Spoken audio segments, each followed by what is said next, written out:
आज इस वीडियो में हम ब्लड सर्कुलेशन के बारे में पढ़ेंगे और सीखेंगे हमारी पूरी बॉडी में ब्लड कैसे सर्कुलेट होता है। हार्ट के पास होते हैं 4 chamber, right atrium, left atrium, right ventricle, left ventricle. Heart का काम होता है ब्लड को पंप करने का, ताकि जो ब्लड है वो बॉडी के हर एक पार्ट्स तक पहुंच जाए। सबसे पहले जो ब्लड है वो लेफ्ट वेंट्रिकल से आर्टरी के पास जाएगा, और आर्टरी के पास जो ब्लड जाता है वो ऑक्सीजनेटेड ब्लड होता है, उसमें ऑक्सीजन प्रेजेंट होती है। आर्टरी इस ब्लड को कैपिलरीज को दे देगी, और यहाँ पे हमने बना रखी है सेल।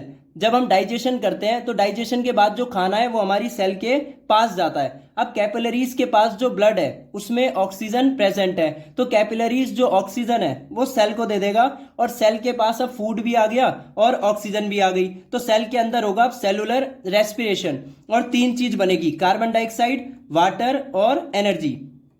जो एनर्जी होती है उसका तो हम यूज कर लेते हैं, पानी जो होता है वो हमारी बॉडी से बाहर आ जाता है, और जो कार्बन डाइऑक्साइड है ये वापस से ब्लड के अंदर चली जाएगी।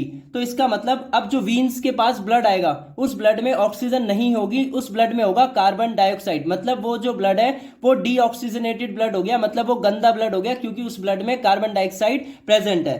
वीन्स इस ब्लड को राइट एट्रियम को दे देगी, और जो राइट एट्रियम है वो इस ब्लड को राइट वेंट्रिकल को देगा, और जो राइट वेंट्रिकल है इस ब्लड को पुलमोनरी आर्टरी को दे देगा, और जो पुलमोनरी आर्टरी है वो इस डीऑक्सीजनेटेड ब्लड को लंग्स के पास लेकर जाएगा, और जो लंग्स है वो गैस एक्सचेंज का काम करता है। गैस एक्सचेंज का मतलब जो ब्लड में कार्बन डाइऑक्साइड है उसको ले लेगा और ब्लड के अंदर ऑक्सीजन को मिला देगा।